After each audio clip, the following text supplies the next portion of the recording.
Hello and good afternoon. Welcome to another episode of the Seek and Clear podcast.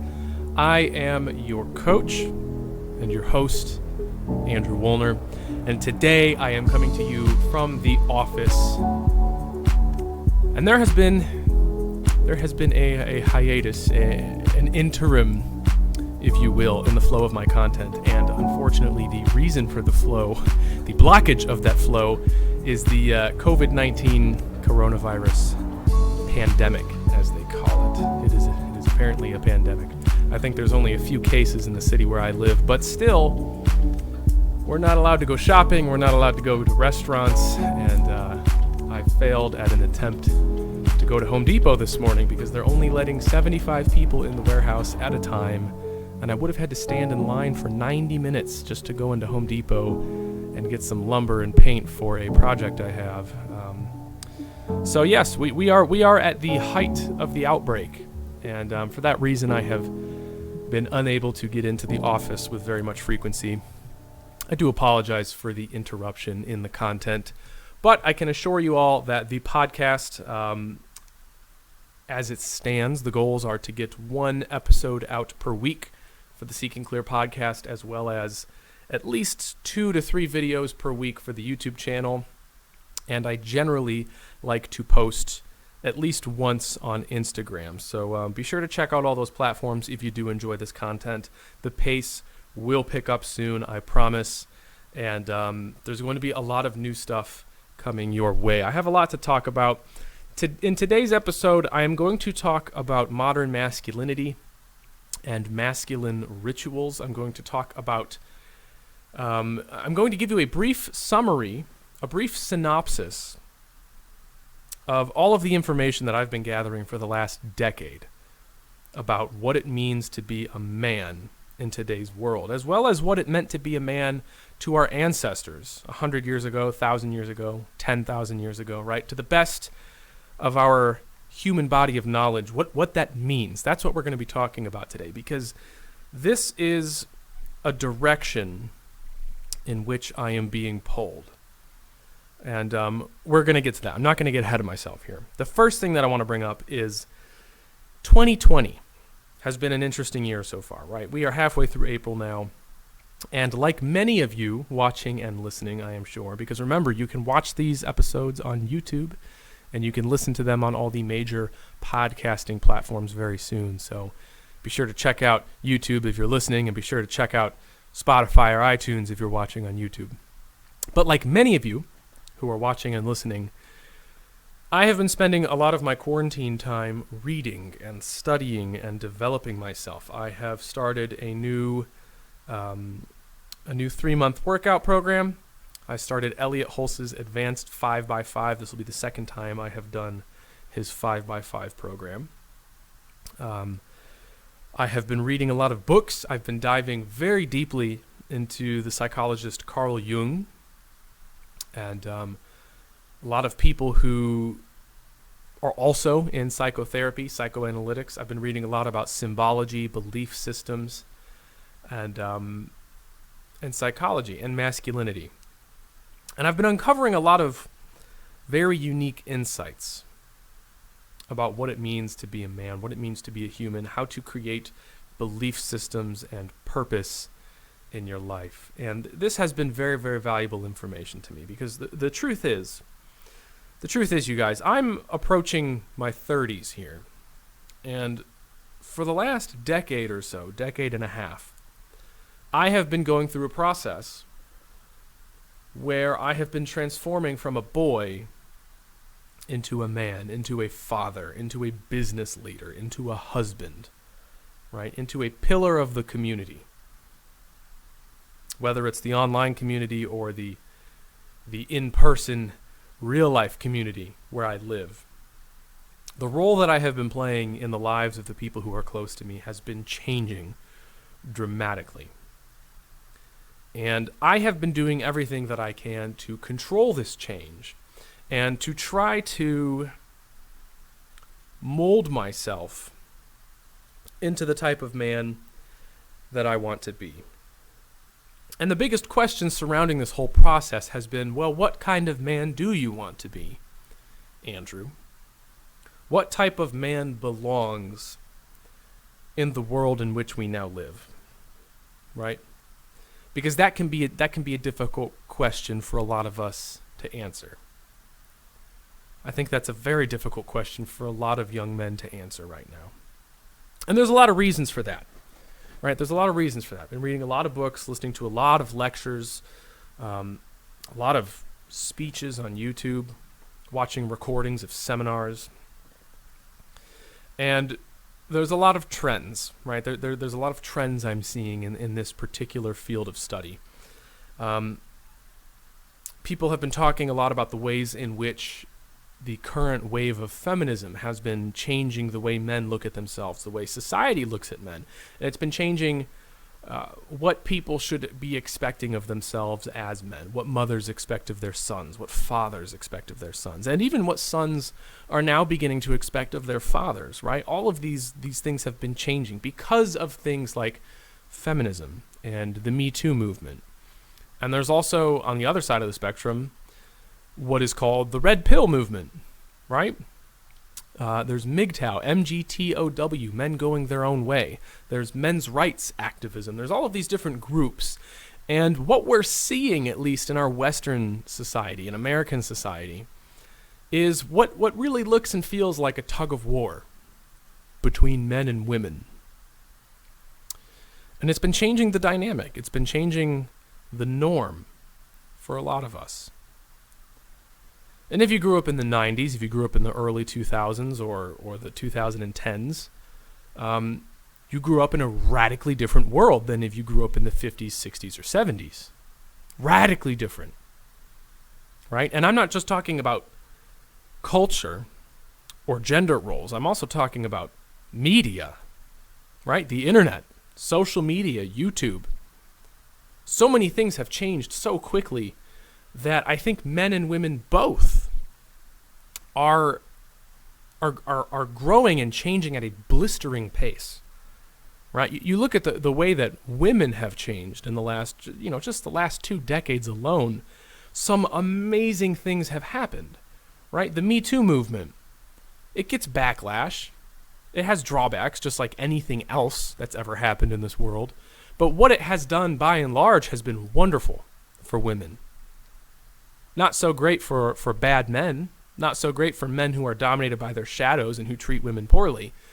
But what it's done for women, it's given them the confidence to stand up and speak out and say something about the dark side of gender dynamics in this country. But it's also changed a lot about the narrative that we have about men. And you may or may not remember, you may or may not have even heard about it, but about a year ago, there was a commercial put out by Gillette, right? The company that creates razors. And the message of the commercial was basically, men, we can do better, so we should do better. And the commercial showed boys wrestling and bullying each other, and it showed a bunch of dads acting like robots, flipping burgers and saying, boys will be boys, boys will be boys. And it was this amalgamation of these ugly cultural stereotypes we have about men and dads and fathers and boys and sons. And it was just all of it mashed together into one image. And when men watched that commercial, they were hurt, right? And men don't want to say that, right? A lot of guys, a lot of talking heads on YouTube, a lot of people all over the internet were outraged and, I'm never going to buy Gillette again. This commercial's ridiculous. And, feminists and the progressives on the left were saying, what, you can't handle the truth, you can't handle a little bit of poking and prodding, and it was this whole ugly thing. Gillette's stock dropped a bunch, the usual outrage culture did its thing. But what I saw, and what I ended up really paying the most attention to, was what were the men really thinking? What about that commercial really made men so mad? Is it truly because they disagree with everything the commercial was saying? Do they really feel like men are never act that way, right? Dads have never flipped burgers and said boys will be boys and not cared about their sons. And, boys have been bullies and no one's ever done anything about it. Do they really think that is so wrong? Because I don't think anyone with any common sense would have a problem with that message. I think the message of the commercial was kind of on point. I think what really bothered the men was the way that it painted all of them with the same brush. Right? Because the commercial just showed like a line of men, like 100 men, all grilling burgers, all just mumbling boys will be boys, right? There wasn't a single man in that commercial who stood up and said, hey, I'm different. Hey, I don't do that. This isn't me, right? And it's very reflective of what media has done to men over the last 3 decades as a whole. You watch a lot of television shows, comedies in particular, and dads and husbands and men are always painted as stupid and careless and lazy and dumb. And very rarely do you see strong male protagonists who display a balanced sense of masculinity. If you watch a lot of action movies, right, superhero movies, you see a lot of men who are, they're not stupid, they're not dumb, they're not fat, they don't have dad bods, they're much more strong, admirable men, but they're also very dominated by their shadows. Look at a lot of the male protagonists in Hollywood movies, and you're going to see that the strong ones that are supposed to be likable are dominated by some type of shadow. They have anger problems. They drink too much. They're carrying some type of emotional baggage. Look at Anakin Skywalker, right? The shadow that he has. He distances himself because he can't get close to anybody, right? He has mommy and daddy problems, clearly. But look at some of the other superheroes. Look at Iron Man and the kinds of problems that he has. No matter where you look, you're going to find male protagonists who are always imbalanced in some way. And a lot of them have little sidekicks who are, more of a beta type man who isn't quite as strong or brave or forthcoming as the main hero. And he's probably kind of stupid and not really sure of where he should be or what he should be doing. There's all of these ways that we portray men as having some type of one-sided, there's no dimensionality, right? A lot of these guys they're just two-dimensional. And so you look at the way that culture has shaped the image of the good man over the last several decades. And it really makes you wonder, what is a good man? What is a good man in this day and age? So if we rewind the clock a little bit more, go back into the 60s and the 50s and the 40s, it was very clear back then what a good man was, right? The 1950s man, the Ronald Reagan types. But even they were not balanced. They were not balanced at all. They had some serious issues with themselves. They valued aggression and nationalism and fitting in, right? The comb-over haircuts, clean-shaven, steady job, obedient wife, disciplined children, right? There were a lot of things wrong with that type of man. So we go back even further. Well, what did society expect of men prior to that? And you keep rewinding the clock. And what I have found, based off of everything I've been reading, all of the books I've been diving into, all of the research I've been doing, the pages and pages of notes and flowcharts that I've been making about this topic, just trying to figure out where I should be aiming. What we find is that the real image of the balanced man was destroyed in the Industrial Revolution in the mid to late 1800s. That's where the Great Rift started. Because if you go back prior to the Industrial Revolution, the standard for men was to be close to their sons. The typical man had a trade, some type of craft, right? He was a blacksmith, he was a farmer, he made shoes, he built wagon wheels, name your profession. And the son stayed close to him, and the son studied underneath him. And if the son was not going to take up his father's trade, perhaps he went to university, He would go to university, and there he would have male professors who took the place of the father, or perhaps he went to serve in the military. And he had sergeants and captains and lieutenants who took the place of the father in the military. The military is one of the few places today, in 2020, where we can still see something of a structure remaining for turning boys into men. The military is one of the few places left for that. However, even that dynamic is starting to change because so many women are now entering the military. And I'm not saying that that's a bad thing. I'm not saying that there's any problems with that. What I am saying is that without a doubt, it is changing the dynamic. It is changing the gender dynamic. And it is no longer a 100% sacred space for turning boys into men because there's so many women now. So even now, the military is beginning to no longer serve the function it once did as an initiation for young men. But anyways, I digress. Prior to the Industrial Revolution, this is what turned boys into men. They stayed close to the father. There was father energy in their life. They spent every single workday with their father, 12, 14, 16 hours a day working with their father. They always knew where their father was and what he was doing. And likewise, the father always knew where the son was and he knew what the son was doing. And that energy transfer between the father and the son is what transformed that boy's DNA into a man's DNA. Because when a baby boy is growing inside the mother's womb, he becomes highly attuned to the mother's body, right? He shares the mother's blood. He gets all of his nourishment from the mother.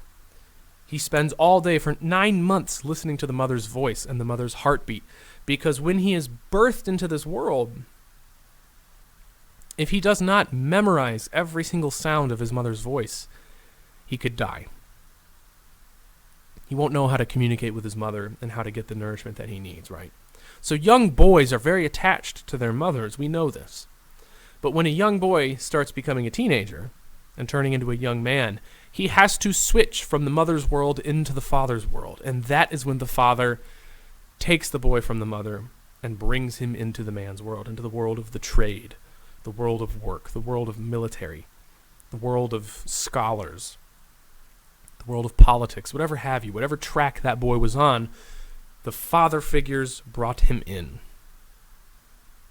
And the Industrial Revolution changed all of that. Because boys were no longer with their fathers. All of the fathers left the farms. They left the workshops.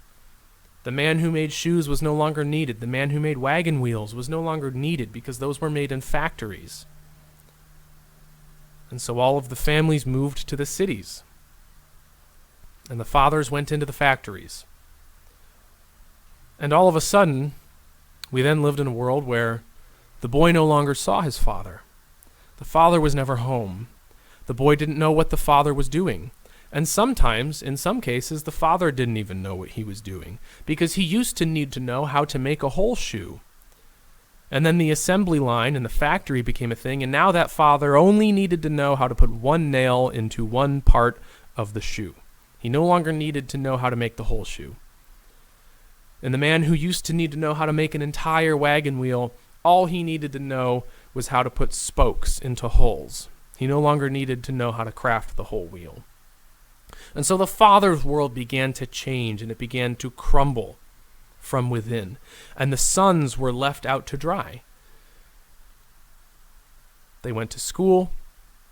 Some young boys went to work on their own and were surrounded by other adolescents with no father figures. The schools have always been dominated by women. Teachers are usually women. The mother was the only one home. The father was gone. And by the time the father came home from work, the children are usually asleep or the father was too tired to spend time teaching the son anything. And so for the last 200 years, this has been growing and evolving. In the 50s and 60s and 70s, the gentleman's club, the gentleman's lodge, right? Places where men used to congregate after work to maintain some sense of community and tribalism among themselves, those began to close, and we no longer have gentlemen's clubs.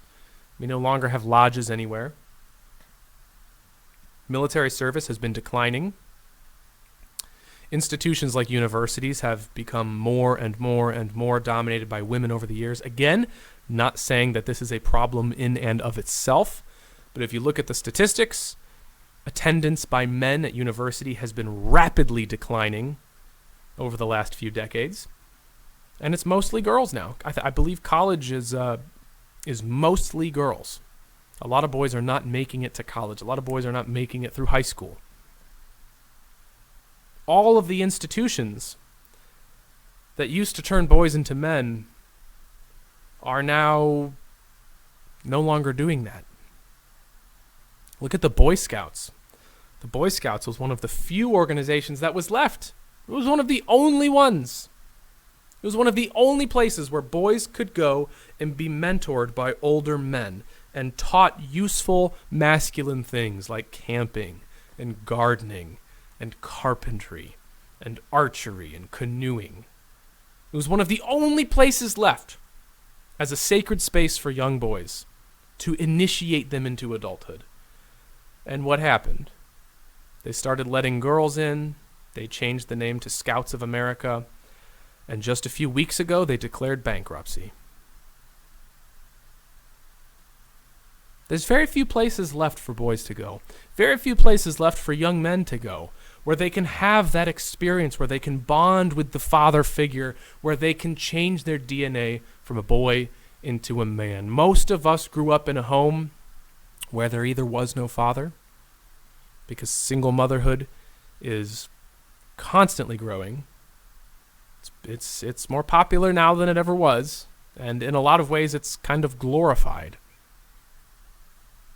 I disagree wholeheartedly with that sentiment. Fathers are very important. But many of us grew up without fathers, and those of us who did have fathers, a lot of them weren't home. They were always gone. They never told us what they did. We never learned anything about their trade or their stories.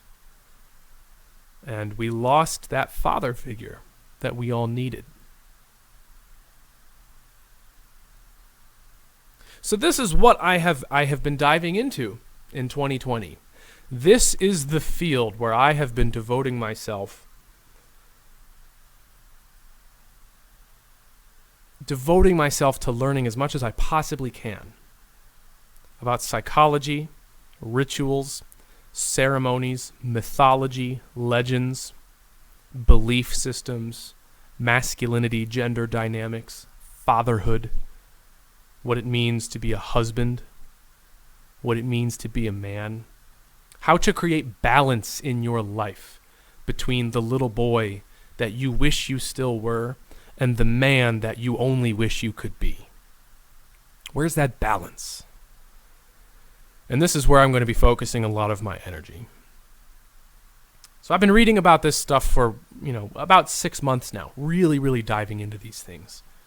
Reading books like Man's Search for Meaning by Carl Jung, Iron John by Robert Bly, King, Warrior, Magician, Lover by Robert Moore. Lots and lots of great books like these, great stories full of symbolism, full of systems and rituals and ceremonies. I am soaking myself in this information because there needs to be more of it out there. There's a lot of people out there, a lot of young men, namely, who are hurting because they don't understand what their role is. A lot of us are suffering silently, and a lot of us are suffering and we don't know why. A lot of us are tired, lethargic, overweight. We have low self-esteem. We have no clarity, no vision about where we want to be, right? That was a cornerstone of being a man. A cornerstone of ancient men was vision. Men are big picture thinkers. That's what we are supposed to be. And so many men have no vision for themselves, no vision for their families, no vision for their future, their career, their health. No vision. There are tens of millions of young men walking around America today with blindfolds over their souls because they don't know where they want to be. They don't know what they're supposed to do. It's like in the movie Fight Club. The character Tyler Durden, brilliantly played by Brad Pitt. There's a scene where he's sitting in a bathtub, and Edward Norton plays I believe a nameless character, and they're sitting in the bathroom talking about their dad. That whole movie is just an allegory for the decline of masculinity. You should rewatch it if you can, or watch it if you've never seen it before. And do not watch it as a story about Tyler Durden. Watch it as a story about masculinity, and you will see so many powerful parallels. I believe that's why that movie is such a cult favorite. But there's a scene where they're sitting in the bathroom, and Tyler Durden's mumbling about his father, saying, well, I went to college, so I called up my dad, and I said, what do I do now? And my dad said, get a job. Okay, Dad. So I went and got a job. And I called my dad up on the phone again and said, I got a job. What now, Dad? And his dad says, I don't know, get married. And Tyler Durden says, we're a generation of boys raised by men. I'm beginning to wonder if another woman is really the answer we need. And I believe that scene just beautifully captures the sentiment that a lot of these young men have right now in their lives. They're scared to commit. They're scared to get married. They're scared of modern women because modern women are so empowered right now. Women are going through a spiritual golden age right now. They're standing up and speaking their truth. Are some of them out of balance? Of course. There's always going to be men and women who are out of balance and out of touch with their true selves. And there's lots of women who are very confused about what's happening because they feel more powerful than ever. They feel empowered that they can have kids, they can raise a family, and they can also have a job, and they can be important, they can be who they want to be, but they can't find a man who's masculine enough to balance that out. So many men they're just man-childs, just man-children. They're grown men with the vision and the thought process of little boys, and they're not strong enough to commit to these women. And that's a big problem.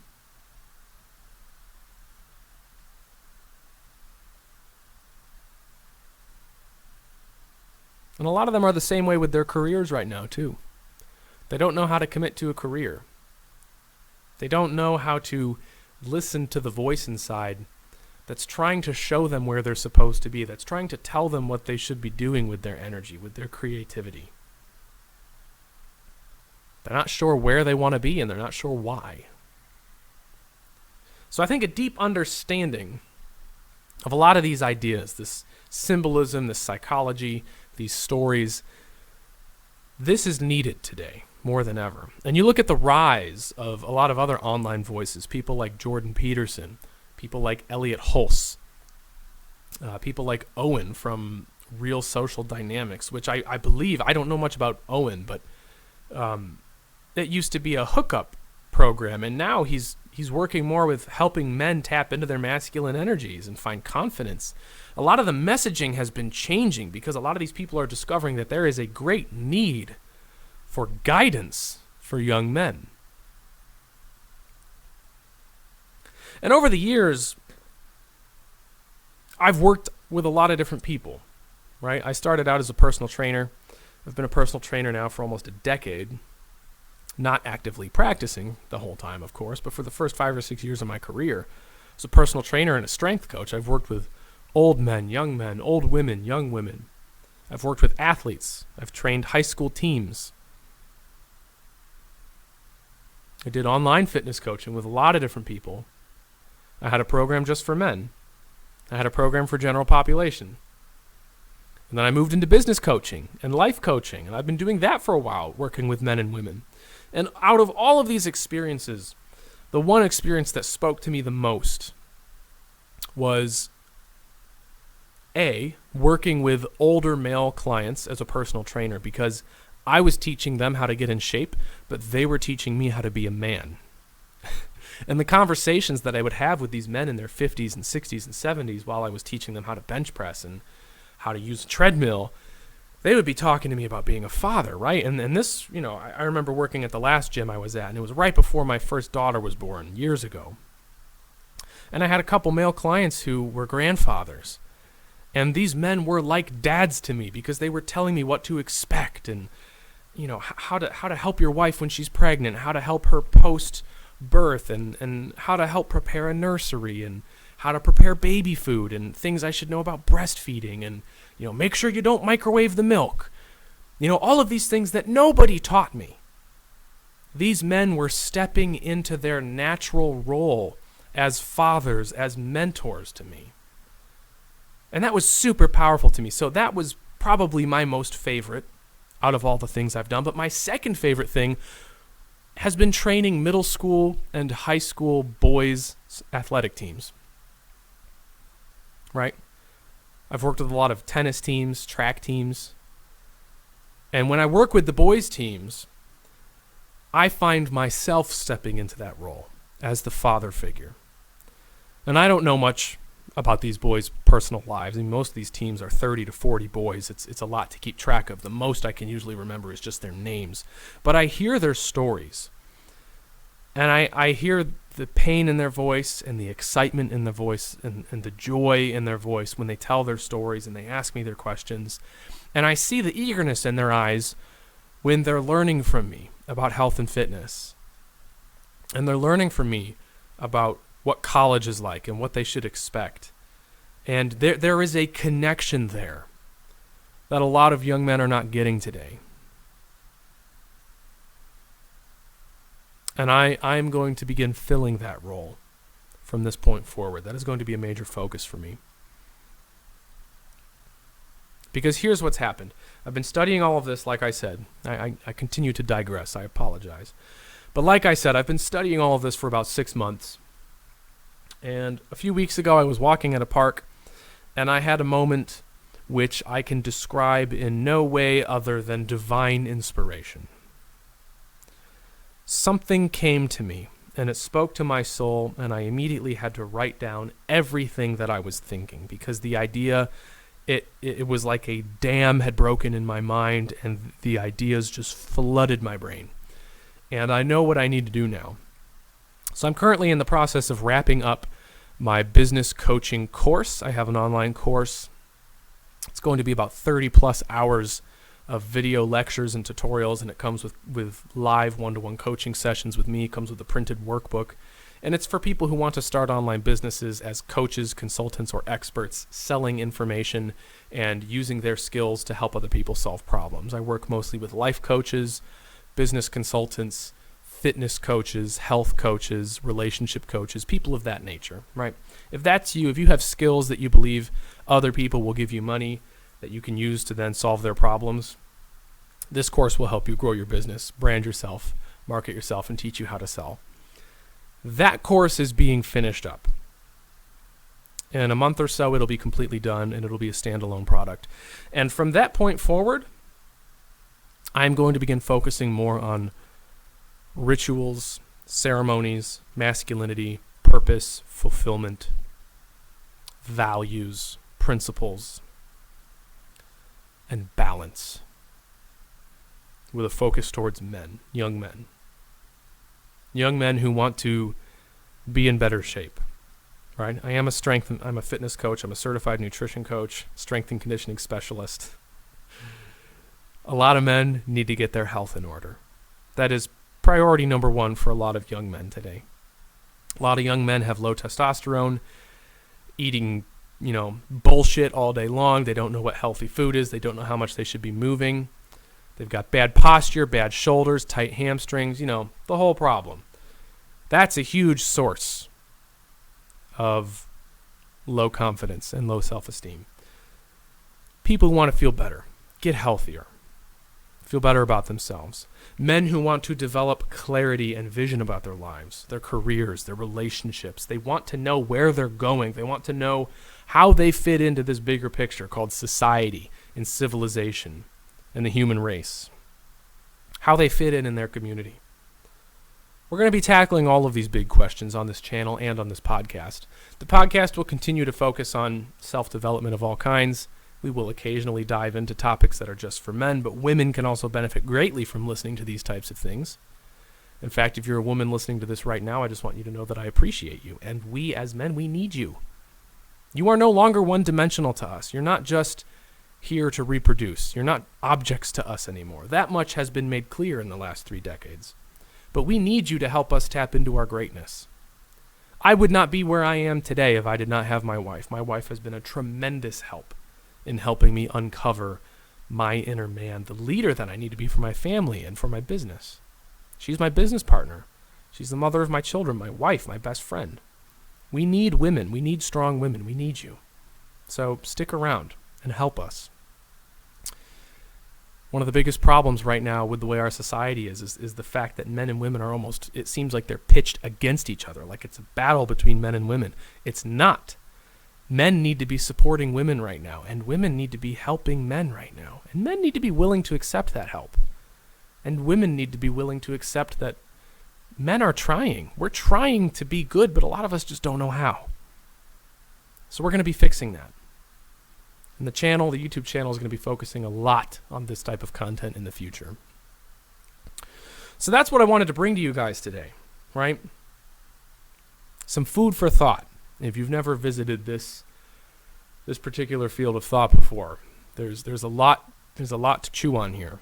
And we will continue talking about all of these things, what it means to be a balanced man, as well as a balanced human, right? There's a lot to talk about. So anyways, I'll be bringing you more content in the near future. Stay tuned. If you haven't yet, so go subscribe to the YouTube channel. Just search my name, Andrew Wuellner. It'll pop up. And I look forward to hearing back from a lot of you and creating discussions about this type of thing. Because these discussions need to be happening with much more frequency and much more depth than we are currently seeing in a lot of our culture right now. So anyways, I am Coach Andrew. Thank you so much for tuning into this episode of the Seeking Clear podcast. Continue to be good out there. Continue to do good. Keep your aim high. Continue trying to be more and keep learning. Keep seeking clear. We'll talk soon.